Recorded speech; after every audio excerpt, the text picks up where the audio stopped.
11వ తారీఖు ఇక్కడికి రావడం జరిగింది. దేవుని వాగ్దానం చేత ఇక్కడికి వచ్చి బేతేలు మందిరం 24 జూలై 11వ తారీఖుకు ఇక్కడికి వచ్చినాము. వచ్చిన తర్వాత పరిచర్యలో దేవుడు ఎంతో సహాయపడుతూ వచ్చినాడు. తర్వాత జనవరి 13 నుండి 17 వరకు ఎరుషలేములో ఏం జరుగుతొచ్చినాయి, బీబీఎస్ జరుగుతొచ్చినాయి. దేవుడు అక్కడ కూడా దైవదాసులు అప్పగించిన పరిచయలో కొంత అల్పంగా స్వల్పంగా బలహీనరాలు కూడా వాడుకుంటూ వచ్చినాడు. ఆ తర్వాత 17కు బీబీఎస్లు అయిపోయినాయి. 22వ తారీఖు మంగళవారం జనవరిలో నేను సొంత ప్రార్థనలో 2 రోజుల ముందు ఇంట్లో మన పిల్లలు కూడా వచ్చిపోయినారు బీబీఎస్లకు. తర్వాత నేను ఇంట్లో పనులు కొన్ని బట్టలు అన్నీ శుభ్రం చేసుకున్నాను. నాకు మంగళవారం 22వ తారీఖు కొంచెం ఆయాసంలాగా ఇక్కడ నేను చిన్నగా నడిచిన చిన్నగా పనులు చేసుకుని ఎక్కువ పరిగెత్తినట్టు ఎక్కువ నేను స్పీడ్గా నడిస్తే ఆయాసం వచ్చినట్టు నాకు కనబడింది. సంఘ ప్రార్థన అయిపోయినాక అన్నకు చెప్పిన నాకు ఎందుకో కొంచెం ఆయాసం ఉంది అని చెప్తే అన్న హాస్పిటల్కి తీసుకున్నాడు. ఇక్కడ దగ్గర ప్రార్థన అయిపోయినాక 9 గంటలప్పుడు అక్కడ బీపీ చెక్ చేస్తే 150 ఉంది అని చెప్పిన. 150 ఉంటే సర్లే అని చెప్పి ఉదయం మళ్ళీ అక్కడికి ఊళ్ళో హాస్పిటల్కు వేరే హాస్పిటల్కు తీసుకుపోయినాడు. తీసుకుపోతే అక్కడ బీపీ చెక్ చేసినారు, షుగర్ చెక్ చేసినారు. బీపీ ఎక్కువ ఉంది, షుగర్ లేదు. తర్వాత బ్లడ్ టెస్ట్ చేయాలన్నారు. బ్లడ్ టెస్ట్ చేయాలంటే సరే నేను బ్లడ్ టెస్ట్ చేస్తే బ్లడ్ టెస్ట్లో కొంచెము గుండె ఇట్లా స్పీడ్గా కొంచెము అట్లా ఉంది. ఎందుకో సిస్టర్ ఈమెకు ఆయన తెలిసిన డాక్టర్ కొంచెము అన్నాడు అనమాట. అన్న తర్వాత ఈసీజీ తీసినారు. ఈసీజీ తీసిన తర్వాత ఈకో టెస్ట్ చేసినారు. ఈకో టెస్ట్లో ఈసీజీలో కొంచెం లైట్గా ప్రాబ్లం కనపడింది. ఈకో టెస్ట్లో అంతేటి కనపడలేదు, కానీ బ్లడ్ టెస్ట్లో క్లారిటీగా కొంచెం కనపడింది. కనపడిన తర్వాత బుధవారము వెళ్ళి వచ్చినాము. బుధవారం అక్కడ బైబిల్ స్టడీ అన్న సంఘంలో చెప్తూ వచ్చినాడు. అట్లా ఈమెకు కొంచెం ఆయాసం ఉంది, యాంజియోగ్రామ్ చేయాలన్నారు, ప్రార్థన చేయండి బైబిల్ స్టడీకి వచ్చిన వాళ్ళకు చెప్పిన తర్వాత బుధవారం పోయి అక్కడ అడ్మిట్ అయినాము. అడ్మిట్ అయిన తర్వాత ఉదయకాలం వెళ్ళి అడ్మిట్ అయినా బాగా పోయినా. నాకు ఆయాసం కూడా అంత పెద్దగా అనిపించలేదు, బాగానే వెళ్ళినాను. అక్కడికి వెళ్ళినాక సాయంకాలం 4 గంటలకు యాంజియోగ్రామ్ చేసినారు. యాంజియోగ్రామ్ చేసిన తర్వాత యాంజియోగ్రామ్లో ఈమెకు సర్జరీ చేయాలని అన్నకు చెప్పినారు. అయితే అన్న నాకు చెప్పలేదు. చెప్పిన తర్వాత అన్న భయపడి సువర్ణకు చెప్పినాడు, మా చెల్లికి చెప్పినాడు. చెప్పిన తర్వాత ఇంకా వాళ్ళు ఏమన్నారంటే యాంజియోగ్రామ్లో ఆపరేషన్ పడుతుంది అన్నారు. అన్న తర్వాత నాకు భయపడి వాళ్ళకి ఫోన్ చేస్తే మా చెల్లి వచ్చింది. తర్వాత అన్నలు ఇక్కడ నుండి ఇచ్చినారు, బ్రదర్స్ మా బేతేలు నుండి వచ్చి చూసి ఏం కాదులేనా అని చెప్పినారు. అయితే వాళ్ళు ఏమని చెప్పినారంటే యాంజియోగ్రామ్ చేసిన తర్వాత వెంటనే ఈమెకు సర్జరీ చేయాలా, ఈ గుండెకు సంబంధించినటువంటి నరము చాలా వీక్ అయ్యింది, బ్లడ్ సర్క్యులేషన్ సరిగా లేదు కాబట్టి ఆపరేషన్ చేయాలి. మీకు ఇప్పుడేంటిగా మీకేం ఒకవేళ ఇప్పటికిప్పుడు డబ్బులు అంటే మేము ఆరోగ్యశ్రీ కార్డు కింద చేస్తామన్నారు. 2-3 రోజుల్లోనే చేయాలని ఇప్పుడేంటిగా చేయాలన్నప్పుడు అన్న కొంచెం భయపడినాడు. వీళ్ళు మా చెల్లెలు వచ్చి చెప్పిందనమాట. ఏమని చెప్పిందంటే ఇక్కడ వద్దులే బావా ఆపరేషన్ అంటున్నారు, హైదరాబాద్కి వెళ్ళి మంచిగా చూపిస్తాం అక్కకు, అక్కడ ఒకవేళ మందులకే తగ్గితే మందుల ద్వారానే క్లియర్ అవుతుందేమో అని చెప్పి వాళ్ళు ఏం చెప్పినారంటే ఇక్కడే చెప్పించుకోవాలి, మీరు ఖచ్చితంగా ఈమెను మీరు ఎక్కడ బయటకు తీసుకోవాలి, అసలు కింద కాలు పెట్టకూడదు, చాలా సీరియస్ కండిషన్ అన్నారు అనమాట. అన్న తర్వాత ఇంకా ఏదేమైనా కానీ ప్రార్థన చేసుకున్నాము.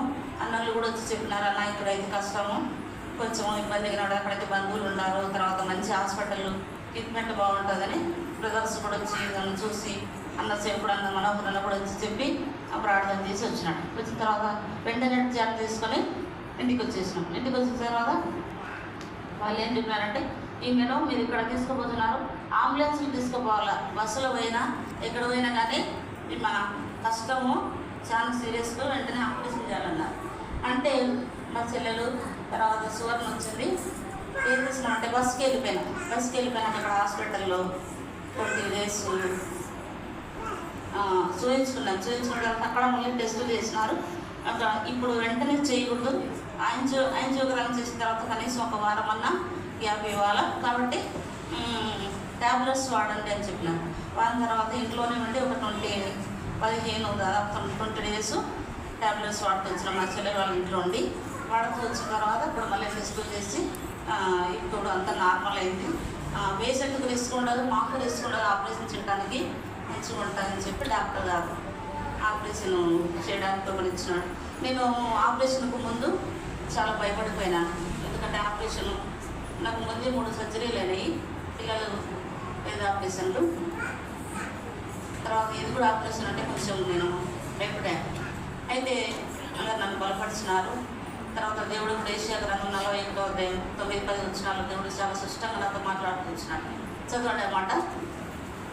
ఏషియా గ్రంథం 41వ అధ్యాయము 9-10 వచనాలు కలిసి ఉన్నాయి.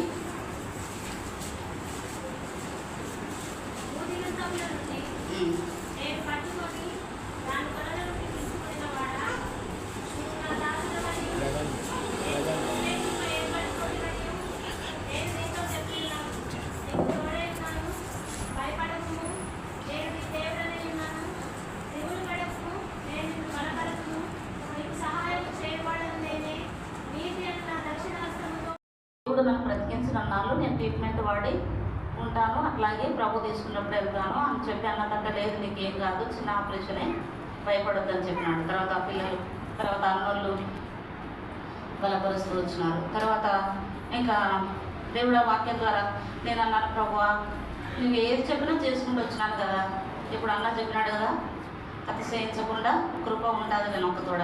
ప్రభువా నువ్వు ఏది చెప్పినా చిన్నప్పటి నుండి చేసుకుంటూ వచ్చినా నువ్వు నా కోసం నాకు ఇష్టంగా ఉండాలంటే ప్రతిదీ నీ కోసం కుటుంబం నుండి బంధువుల నుండి ఊరు నుండి సేవకు ఎక్కడికి వెళ్ళామంటే అక్కడ వాగ్దానం ప్రకారం వెళ్తున్నాను, నాకెందుకు ఇది అనుమతి ఇచ్చినావు అని ప్రశ్నించినప్పుడు దేవుడు అన్నాడు, నేను ఇన్ని గాయాలు పొందినాను కదా, నేను నీకు ఒక గాయం అయితే ఎందుకు అంత ప్రశ్నిస్తున్నాను. దేవుడు నాతో మనుషులుగా మాట్లాడినట్టు నా దగ్గర ఉండి నేను అడ్మిట్ అయిన 10 రోజుల వరకు ఒంటరిగా అక్కడ వచ్చేవాళ్ళు కానీ ఎక్కువ ఒంటరితనంలో ఉండేదాన్ని. అక్కడ దేవుడు మాట్లాడుతూ వచ్చిన తర్వాత బలపరుస్తూ వచ్చినాడు. బైబిల్లో ఎంతోమంది భక్తులను నాకు చూపిస్తూ వచ్చినాడు. దానియేలు, షడ్రక్, మెషకును సమీపంగా వాళ్ళకు దగ్గరుండి నేనున్నాను కదా, నీ కూడా నీ దగ్గర నేనుంటా, నేను చూస్తాను, నా దక్షిణాస్తంతో నా నీతిని దక్షిణాస్తం నాకుండానే దేవుడు వాగ్దానం చేయాలని ఎంతో బలపరిచినాడు. బీపీ ఎక్కువైంది, పల్సు కంట్రోల్ లేదు. 3 రోజులు ఆపరేషన్ అన్నాక నాకు చాలా బీపీ హై అయింది. కంటిన్యూ ఉదయం సాయంత్రం బీపీ టాబ్లెట్లు వేస్తున్నాను.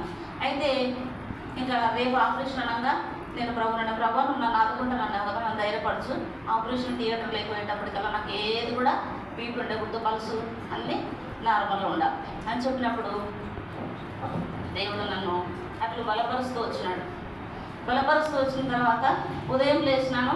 డాక్టర్ రేపు ఆపరేషన్ అనగా నా దగ్గరకు వచ్చి అమ్మ నీకు రేపు సర్జరీ ఉందని సర్జరీ చేసి డాక్టర్ నా దగ్గరకు వచ్చి, ఎందుకంటే మా బంధువులకు డాక్టర్ తెలుసు కాబట్టి తను నా దగ్గరకు వచ్చి చెప్తూ వచ్చినాడు.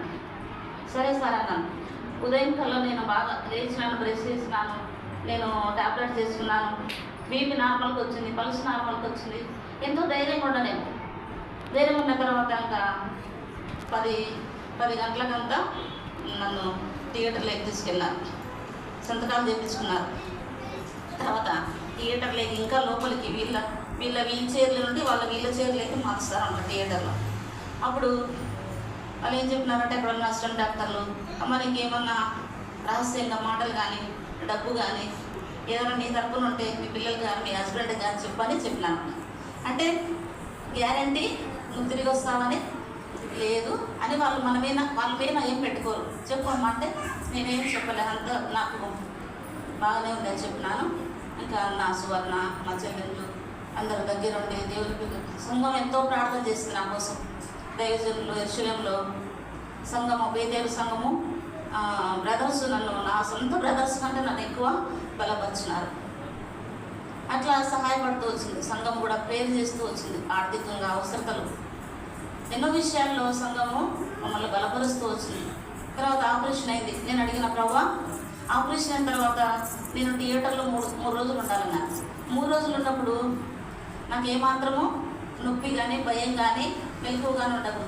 నేను 2 గంటల్లో థియేటర్లో ఉంటే బయటకు వచ్చినట్టు నాకు మెలకువ ఉండాలి అంతే అని ప్రభువుని ఆపరేషన్కి ముందే అడిగిన తర్వాత ప్రభు నాకు అట్లా ఏం చేసినట్టే శుక్రవారం 10 గంటలకు నన్ను థియేటర్లోకి తీసుకుపోతే శుక్రవారం అంతా నాకు గుర్తులేదు, నైట్ గుర్తులేదు, సాటర్డే పగలు గుర్తులేదు, నైట్ గుర్తులేదు, సండే ఉదయం 4 గంటలప్పుడు మెలకు వచ్చింది, నొప్పిగా ఉంది, గుర్తుకొచ్చింది.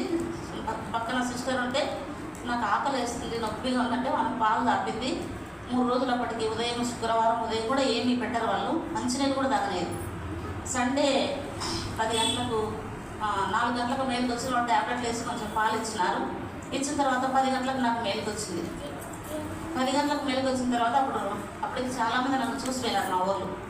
వాళ్ళు ఇచ్చిన సమయంలో బంధువులు చూసుకున్నారు. అయితే నేను ప్రభుని అడిగిన, ప్రభు నేను 2 గంటలే థియేటర్లో ఉన్నట్టు నాకు గుర్తుండాలి, నేను అక్కడ ఆ సౌండ్లకు ఆ వంటతనంలో ఉండలేదని ప్రభుని అడిగినప్పుడు ప్రభు ఏం చేసినాడు కదా, నాకు ఎంతో సహాయం చేసినాడు.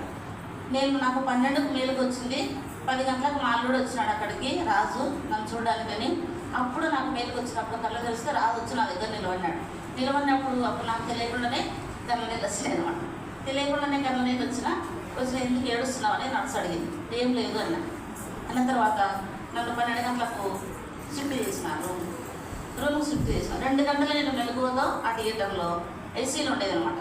ఐసీలో థియేటర్లో ఉంటే 3 రోజులు ఐసీలో పెడతారు. ఐసీలో 2 గంటలు మేలుకువతో ఉన్నాను. దేవుడు ఎంతో నాడల కృప చూపించి ఆపరేషన్ సక్సెస్. బీపీ డాక్టర్ వెంటనే వచ్చి వీళ్ళకి చెప్పినాడు, బీపీ షుగరు పల్స్ అన్నీ నార్మల్ ఉన్నాడు, మంచిగా సక్సెస్ అయింది హాస్పిటల్ ఆపరేషన్, చాలా బాగా అయిందని చెప్పినాడు. అందరూ దేవుని కృపను బట్టి స్థుతిస్తూ వచ్చినారు. సంఘం ఎంతో బలపరిచి వచ్చింది. 2 నెలలు అంటే ఇది 3వ నెల అక్కడ ఉన్నాను. అక్కడ ఉన్నప్పుడు కూడా బ్రదర్ని ఎంతో సంఘము బలపరుస్తూ వాళ్ళని తనను చూసుకుంటూ ఎన్నో విషయాల్లో సహాయం చేస్తూ వచ్చినారు. తర్వాత అన్ని విషయాల్లో ప్రార్థన చేస్తూ వచ్చినారు. పెద్ద వయసులో ఆంటీ వాళ్ళు సిస్టర్లు ఎంతో నన్ను బలపరుస్తూ వచ్చినారు. ఏం భయపడదక, మీరు ధైర్యంగా ఉండండి, మీరు వారెస్ట్ తీసుకోండి, మీరు ఊరికి వెళ్ళండి, మేము ఇక్కడ చూసుకుంటాం కదా అని సంఘం ఎంతో బలపరుస్తూ వచ్చింది. ప్రార్థన చేసింది సంఘం. ఎన్ని విషయాల్లో దేవుడు చేసిన మేలు బట్టి మేము ఎంతో కృతజ్ఞం. సంఘపక్షాన్ని కూడా నాకు తెలుసుకుంటున్నాను. కాబట్టి దేవుడు నాయనలా ఎంతో ఆపరేషన్లో సహాయపడుతూ వచ్చినాడు. ఫిబ్రవరి 21 నాకు సర్జరీ అవుతొచ్చింది. మొన్నటి వరకు పాప దగ్గర ఉండొచ్చినాను. దేవుడు ఇక్కడ తీసుకొచ్చినాడు. అందుని బట్టి ఇంకా నేను కొంచెం నీరసంగా ఉంది, ప్రార్థన చేయండి. కొంచెము కోలుకొని పరిచయంలో నాకు దేవుడు ఇచ్చిన శేష జీవితం, కొద్ది జీవితం పరిచయంలో ప్రభువులో నేను ముందుకు సాగడానికి ప్రభు నాకు సహాయపడినట్లు దేవుడు గొప్ప చూపించినట్లు దేవునిగా నాకు ముళ్ళు అతిశయించకుండా నిజంగా అన్న చెప్పిన వాక్య ప్రకారంగా ముళ్ళు ఇచ్చినాడు. అయితే దీంట్లో నాకు అత్యధికమైనటువంటి కృపను దేవుడు అనుదినము ఇస్తున్నాడు. కాబట్టి మీ అందరికీ హృదయపూర్వకమైనటువంటి వందనాలు. ప్రార్థన చేయండి పరిచర్య కొరకు, మా కొరకు. Praise lord.